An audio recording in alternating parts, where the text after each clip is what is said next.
Hi, everyone. I'm Michele Ruiz, CEO and co-founder of BiasSync. And joining me is Dr. Crystal Miller. She's our Chief Learning Officer here at BiasSync, and one of her areas of expertise is organizational behavior, as well as she's responsible for the development of our training, curriculum, and content and learning outcomes, which we're going to be talking about today. And also heads up our reporting to our clients in terms of data analytics and recommendations. So we're delighted to present this information to you. And our objective today is to talk about what exactly is DEIA training versus racial equity training versus implicit bias training, as mandated by the various executive orders that we know a lot of CDOs and agencies are still trying to get their heads around how to comply and meet the requirements of these executive orders. So we wanted to do this informational conversation for you. And what we're going to focus on first and foremost is what is the difference between them? How to think about learning outcomes, and also how to think about KPIs. We're also going to be providing for you a PowerPoint that is going to focus on these explanations and definitions that we're giving you and how to think about it.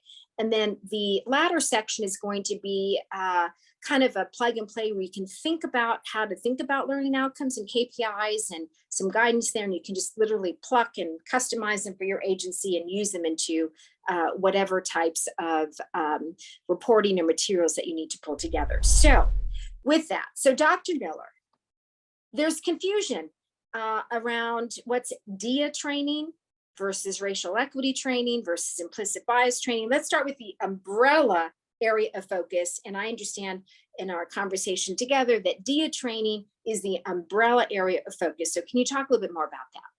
Yeah, so we're talking about diversity, equity, inclusion, and accessibility, DEIA training, which is an umbrella term for a broad range of foundational practices and concepts. It can include the racial equity training and anti-bias or implicit bias training, but it also is much, much broader than that. Typically, it includes things related to representation, inclusive leadership, allyship, strategies on how to promote and retain diverse stakeholders, individuals within organizations, and how to appreciate diversity as a value, inclusion as an act, and equity as a practice, as well as accessibility. So often when you hear organizations talk about their DEIA training, what we're really talking about is that it's such a broad area that there needs to be a clear understanding of this umbrella area of focus, but then what specifically from a high level should be covered under a DEIA training. And that can vary from organization to organization, depending where they're at, right? Absolutely. Absolutely. It can vary. And like you said, it is broad ranging. So you're going to see a variety of different topics and focuses for different underserved communities and populations. So we are talking race, ethnicity, gender, sexual orientation, ability, age, all of the protective classes, really. And so it'll give a broad understanding of how that differs across different social identities. But you may see different areas of focus go deeper. When we look at racial equity training, we're really going deep dive into the strategies, the practices that are associated with race or ethnic representation at a much deeper level that you would see in a diversity, equity, and accessibility training, because it's so broad. There's just so much to cover. Okay, so let's zero in now on racial equity training. So obviously, as the name implies, racial equity training I'd say a hyper focus on training as it pertains to race and ethnicity. And I'm assuming, if you let me know if you agree, that the learning outcomes should be what we need to know to make sure that we don't have disparate outcomes for people of different races and ethnicities. Is that accurate? That is accurate. So we are really looking at confronting the injustices that have historically occurred against these communities and may be perpetuated or continuing because of what Racial equity we'll dive into, which is racial justice. We are looking at understanding how to really uplift, understand systems that are at play, the norms, the biases that we may inadvertently harbor and disproportionately disadvantage certain communities as it pertains to race and ethnicity. Okay, so then if we now zero in on implicit bias training, that kind of fills in some gaps, because if you look at racial equity training, it's just focused on obviously race and ethnicity, but implicit bias can cover, depending on how you roll out and what you roll out, everything from race, gender, sexual orientation, age, disability or ability, all kinds of different areas, right? Yes, and there's a variety of terms associated with this area. So you might hear unconscious bias, you might hear implicit bias, you might hear anti-bias. What we're really looking at is all the ways in which unconscious bias can manifest, both within and outside of a person's perception, and it can impact behavior, attitudes, assumptions. It can show favoritism. It can inadvertently obstruct justice or fairness. And it can rely not only in your cognitive processes, but your implicit or unconscious processes. When we're talking implicit or unconscious, we're typically talking about those social identities. So the race, gender, sex, sexual orientation, class, age. When we're talking more about the cognitive biases, we're talking about impairments due to judgment, how our brain processes information. So what information do we receive more recently? Or how do we do comparisons when we're evaluating information that we receive? And so how we receive the information, as well as what type of information we're considering, can be a part of that. And when we, of course, deploy biasing, that is a behavior change methodology. And when we talk about implicit bias, what we're really taught, the overall objective is to create awareness about unconscious biases, how they can negatively impact certain types of individuals, including intersectionality, right? A woman who happens to be a minority, or an older person who happens to be part of the LGBTQIA plus community. That's what we refer to as intersectionality. So the goal would be is that there's an awareness of what implicit bias is and how they manifest in workplaces that lead to negative outcomes for certain people. And then most importantly, how to mitigate it, right? So would you say, am I missing anything there when we talk about implicit bias training?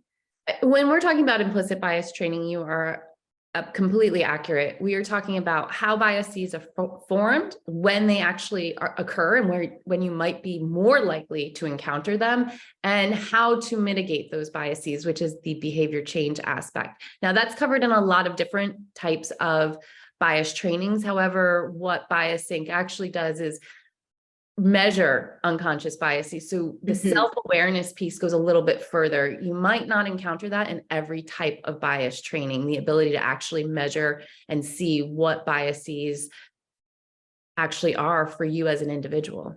Yes, and that, of course, is one of our differentiations in our methodology. So let's talk about where there's some overlap, then let's talk about learning outcomes. What does that look like, and KPIs? So overlap. So when you talk about DEIA training, racial equity training, implicit bias training can kind of roll up into DEIA training, right? Yeah, so when we're talking about anti-bias or racial equity training, they do qualify as diversity, equity, inclusion, and accessibility training. However, that is not an exhaustive list of everything that qualifies as DEI training. So other things that we've talked about would be diversity values and appreciation, representation, retention strategies, sexual harassment or compliance training on harassment policies, inclusive leadership, allyship, accessibility standards, how to design for accessibility.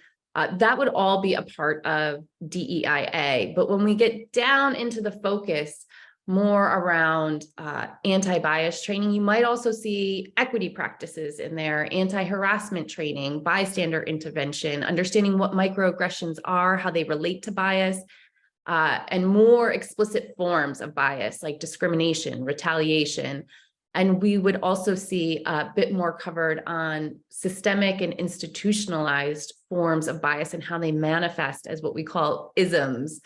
So racism, sexism, all a part of that. Mm-hmm. And then when we talk about racial equity training, Mm-hmm. implicit bias can certainly be a part of that, but it's important to understand that racial equity means then therefore, most likely, if there's implicit bias training as part of that, it's mostly focused on race and ethnicity, not the other types of biases that we know play out in the workplace, right? So there can be some crossover there.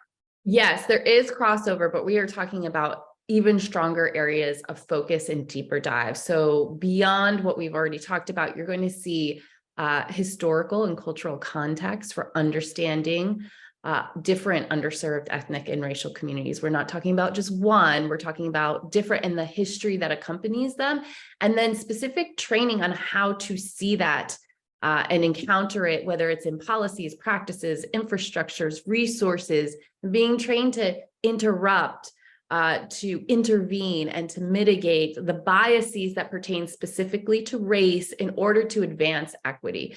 We'd be talking about microaggressions again, but specifically microaggressions and biases towards underserved racial and ethnic communities. Now, there's some that are shared, but there are some clear distinctions and some nuance to how that might manifest for certain populations.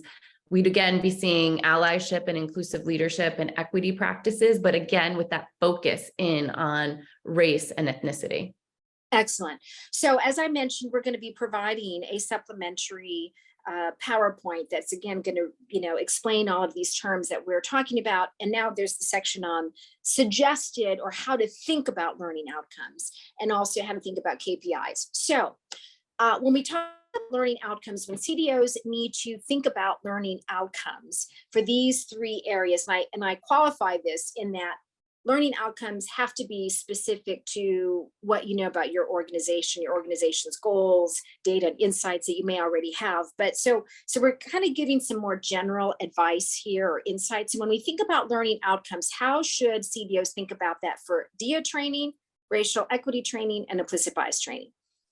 Yeah, so first, measurement is key. And so being able to really craft and design these outcomes with measurement in mind will be absolutely imperative, especially as many folks that are working in these fields will see, support can ebb and flow. And so with those changes, the ability to be able to create evidence, proof, and really understand where you're at helps create sustainable change. How do we make the change that we're all trying to advance sustainable? So with that in mind, some things that we commonly see is a conflation between goals, objectives, outcomes, and KPIs. What's the difference? How are they shared in common? The executive orders themselves actually really focus in on goals. Goals are end states. They are where we want to go and where we want to end up. They tend to be broad, sometimes vague, sometimes ambiguous. How do we get there is really in objectives. Objectives are going to operationally tell us how we approach our goals. And specifically, when we think of outcomes, this is how will we know that we are making progress? Recognize that especially when we're talking about diversity, equity, inclusion, bias, or racial justice, there's a long way to go. It is a journey. And so it is about knowing where you are in that journey. The indicators, the KPIs tell you how far along in the journey are you. The outcomes tell you how close you actually are. So when we break those down, when we're talking about learning outcomes, we are really focused in on making sure that we are clear around how our learning transfers into knowledge, into skills, into behavior. And then an example of this, just one, would be, so for diversity, equity, inclusion, and accessibility, to build universally designed programs and services. So really having that attention and focus on accessibility, being able to build universally designed programs and focuses, that's something that you would want to be able to achieve if you were taking a training or a program on accessibility. So that would be an example of an outcome. But a KPI would be more along the lines of increasing participation in federal programs by disabled people by 25%. So being really specific, acutely measurable, and it would tell us how far along, like, what we're trying to do, does it achieve an end goal? Are we actually reaching more people that would identify as being disabled? And how we built those products, does it have the impact at the end that we were intending? Okay, so what would be an example learning outcome for racial equity training, and then one for implicit bias training versus KPIs for those?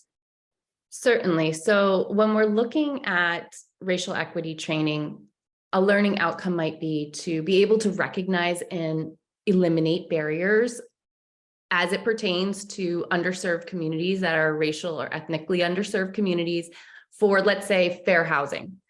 Now, if we looked at a KPI regarding that, it would really be obtaining fair housing that has no more than a 10 to 15% difference compared to what we would see as a not underserved community. Usually the comparison group here is white. So making sure that we're in that threshold of about 10% or less. Now, that would be the KPI. And again, the outcome here is really looking at how to increase fair housing as it pertains to underserved communities, both racially and ethnically. Yeah, and so KPI are key performance indicators. So that's why they're so specific. There's quantifiable analytics or data that you're looking at to measure that you're making progress one way or the other. And obviously, if you're going in the opposite direction, that's also very valuable information. Okay, so implicit bias training, an example of what a learning outcome could be and a KPI there. So for implicit bias training, you're going to understand where biases really come into play. And so one outcome here might be examining how you could mitigate that in the performance evaluation process. So when we're looking at a learning outcome here, it would be to implement performance standards or objectives in the performance evaluation process to help mitigate biases. And then KPIs, that key performance indicator, would be to have at least 4 overarching standards that guide your decision-making in performance evaluation. So as we said, there are many types of learning outcomes, and KPIs, and by the way, we know FEVs is a very important set of data that federal agencies are looking at. And we know that one of the objectives is to increase or improve certain metrics as it pertains to the FEVs survey that's been rolled out already. So what we're going to provide you is, as I said, a PowerPoint that's going to explain the terms that we've said and kind of some examples to get you thinking about how to think about learning outcomes, and also key performance indicators. So we hope that's very helpful to you. And if you want to learn more about us here at BioSync, just to give you a little bit about what we do. So we are focused on creating more fair and respectful workplaces. That is our purpose. That's why we all come together every single day. We deploy evidence-based behavior change methodologies to take care of implicit bias training, also the awareness for individuals, what their levels of biases are, for purposes of then creating openness to use tools and strategies and techniques to mitigate their biases at appropriate times, during their employment, both internally as an employee, but also externally as they're working with public, the public, I should say. And we also provide data and analytics. That's one of our differentiators, to give you a state of the state.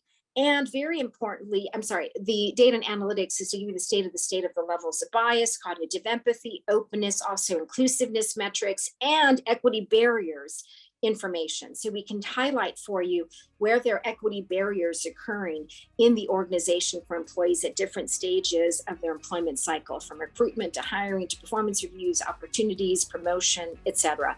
And we take into account intersectionality. So we have a lot of data and analytics, because you can't change what you don't measure. So we hope this has been very helpful to you. Of course, you can find out more information about us here at BioSync at our website, which is our logo plus.com. So thank you so much. And please don't hesitate to get in touch with us if you have any questions.